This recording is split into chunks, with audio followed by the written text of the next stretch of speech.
Hello students, welcome to R I class.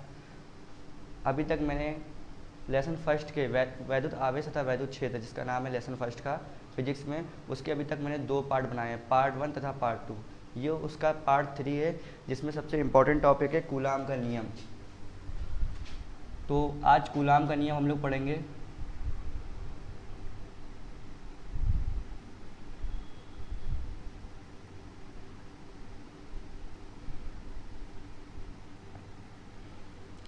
Coulomb के नियम में फ्रांसीसी वैज्ञानिक कूलाम ने बताया है कि जब 2 स्थिर आवेश एक दूसरे से कुछ दूरी पर स्थित हों तो उस पर जो कार्य करने वाला बल होता है, तो उस बल और दोनों आवेशों के बीच क्या संबंध होता है, तो हम लोग देखते हैं। हम लोग मान लेंगे माना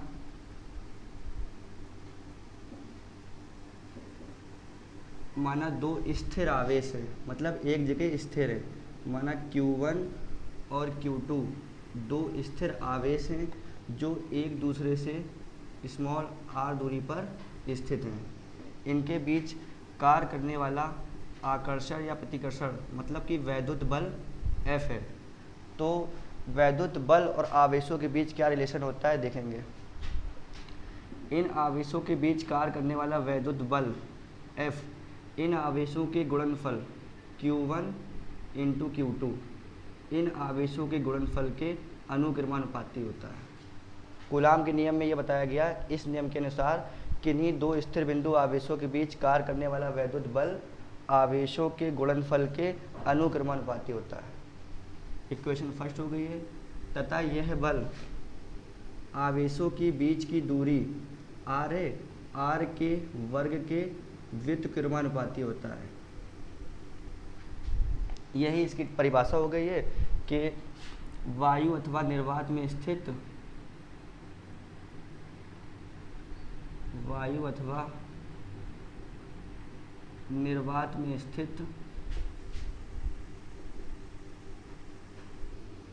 ये हमने परिभाषा लिख दी है कूलाम के नियम की, चित्र से ही याद हो जा रही है कि वायु अथवा निर्वात में स्थित 2 स्थिर बिंदु आवेशों के बीच, यहाँ तक बात समझ में आ रही है। वायु अथवा निर्वात में स्थित 2 स्थिर बिंदु आवेशों के बीच जो कार्य करने वाला वैद्युत बल F है, वो आवेशों के गुणनफल के अनुक्रमानुपाती तथा उनके बीच की दूरी r के वर्ग के व्युत्क्रमानुपाती होता है। ये कूलाम का नियम है। इससे हमने थ्योरी बना ली। अब हम क्या लिखेंगे यहाँ पे, from equation first and second.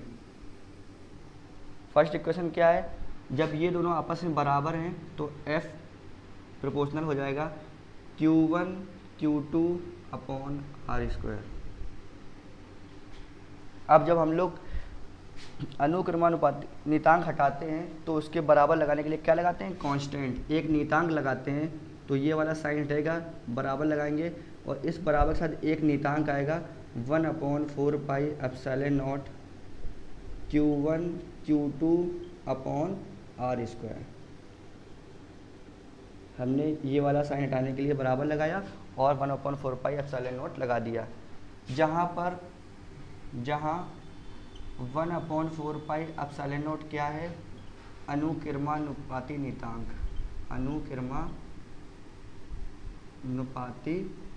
नियतांक। ये हम लोगों का फार्मूला सिद्ध हो गया है। F बराबर 1/4π, ये फार्मूला हो गया हम लोगों का कूलाम का नियम। यहाँ पे सिद्ध हो गया कि F बराबर 1/4πε0, ये होता है ε0। इसको कहते हैं निर्वात की वैद्युतशीलता। इसका मान होता है 1/4πε0 का मान होता है 9 × 10⁹ न्यूटन मीटर स्क्वायर प्रति कूलाम स्क्वायर। ये न्यूमेरिकल में हम लोग को हेल्प करेगा ये वैल्यू। और ε0 का मान होता है 8.85 × 10⁻⁻12। एक बार फिर से देख लें कूलाम का नियम कि कूलाम के नियम के अनुसार वायु अथवा निर्वात में 2 स्थिर आवेश स्थित हैं और इनके बीच कार्य करने वाला वैद्युत बल F है, तो इनके बीच कार्य करने वाला वैद्युत बल जो F होगा इन आवेशों की मात्राओं के गुणनफल के अनुक्रमानुपाती होगा तथा उनके बीच की दूरी r के वर्ग के व्युत्क्रमानुपाती होगा। समीकरण 1 तथा समीकरण 2 से लिया हमने, यह आ गया F proportional Q1 Q2 upon R square, जहाँ हमने अनुक्रमानुपाती की जगह बराबर लगाया और इसकी जगह क्या लगाया, एक कांस्टेंट, और ये जहाँ 1/4 पाई एप्सिलॉन नॉट एक अनुक्रमानुपाती नियतांक है, तो हम लोग को फार्मूला बन के आ गया F बराबर 1/4 pi epsilon not Q1 Q2 upon R square, जहाँ 1/4 पाई एप्सिलॉन नॉट का वैल्यू होती है 9 × 10⁹ न्यूटन मीटर स्क्वायर प्रति कूलाम स्क्वायर, और एप्सिलॉन नॉट की होती है 8.85 10⁻⁻12 कूलाम स्क्वायर प्रति न्यूटन मीटर स्क्वायर। इतना नोट करें। ई में है एप्सिलॉन नॉट का हमें विमीय सूत्र निकालना है, मतलब इसकी विमा निकालनी, तो देखते हैं विमा इसकी। देखो बेटा, एप्सिलॉन नॉट का विमीय सूत्र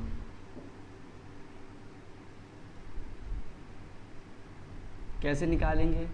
सबसे पहले लिखेंगे हम लोग वी नो डैट, हम जानते हैं कि कूलाम का नियम हम लोगों ने क्या निकाला, F बराबर 1/4 pi epsilon not Q1 Q2 upon R square, ये कूलाम का नियम है।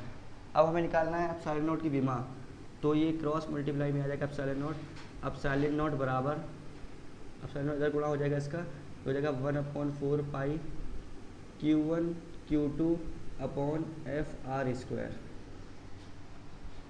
1/4 पाई आंकिक मान है, इसकी विमा ज्ञात नहीं की जाती, तो हमें इसका मान लिखना पड़ेगा। एप्सिलॉन नॉट बराबर Q की विमा होती है 80, याद करना पड़ेगा आप लोग, Q की विमा 80, यहाँ पर भी आवेश तो इसकी विमा 80 हो जाएगी, अपॉन F की विमा होती है mLT-2, R स्क्वायर है, R मतलब लंबाई दूरी, तो L का स्क्वायर हो जाएगा, ये हो जाएगा एप्सिलॉन नॉट बराबर m ऊपर जाएगा m की पावर -1 L स्क्वायर, ये L क्यूब हो जाएगा, ऊपर जाएगा L की पावर -3, T स्क्वायर है, T ऊपर जाएगा T की पावर 4 हो जाएगा, क्योंकि T और T स्क्वायर और 2 ऊपर चलिएगा T की पावर 4, और A square m-1 L-3 T4 A square, ये इसकी विमा है, इसको नोट कर लें। अब हम लोग देखते हैं बेटा एक कूलाम की परिभाषा, कूलाम के नियम में ही है एक कूलाम की परिभाषा। एक कूलाम की जो परिभाषा है वो हमारे कूलाम के नियम में जो फार्मूला आया उसी से ही आएगी। क्या फार्मूला है?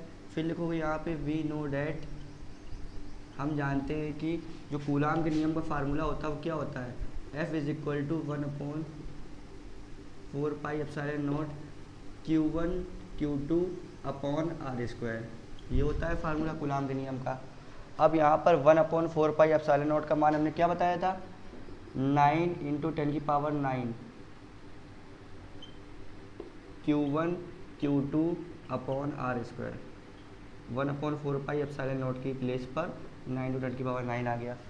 अब हम लोग मान लें यदि Q1 बराबर Q2 बराबर 1 कूलाम, अगर हम Q1 Q2 को 1 कूलाम मान लें और R को 1 मीटर मान लें, तो हमारा फार्मूला हो जाएगा F बराबर 9 × 10⁹, ये तो 1 हो जाएगा न्यूटन। तो इस फार्मूले से हम लोगों की परिभाषा निकल जाएगी। इस फार्मूले से हम लोग कहेंगे कि वायु या निर्वात में 1 मीटर की दूरी पर स्थित दो समान आवेशों के बीच कार्य करने वाला बल 9 × 10⁹ न्यूटन हो, तो उस पर स्थित आवेश का मान 1 कूलाम होगा। ये हम लिख दे रहे हैं। ये बेटा डेफिनेशन लिख दी हमने। डेफिनेशन इसी से आएगी कि वायु अथवा निर्वात में परस्पर 1 मीटर की दूरी में स्थित, क्योंकि R 1 मीटर माना है, तो परस्पर 1 मीटर की दूरी पर स्थित दो समान आवेशों के बीच कार्य करने वाला वैद्युत बल का मान 9 × 10⁹ न्यूटन हो, तो प्रत्येक आवेश का मान 1 कूलाम होगा। ये डेफिनेशन नोट कर लें। 1 कूलाम की परिभाषा बहुत इंपॉर्टेंट है जो बोर्ड एग्जाम में आती है, इसको नोट करें। और नेक्स्ट इसके प्रूवमेंट जो होंगे वो पार्ट 4 में आप लोगों को बनाए जाएंगे। नोट इट बेटा। आप लोग इस वीडियो को अच्छे से देखें और इसके नोट्स बनाते चलें। Thank you so much.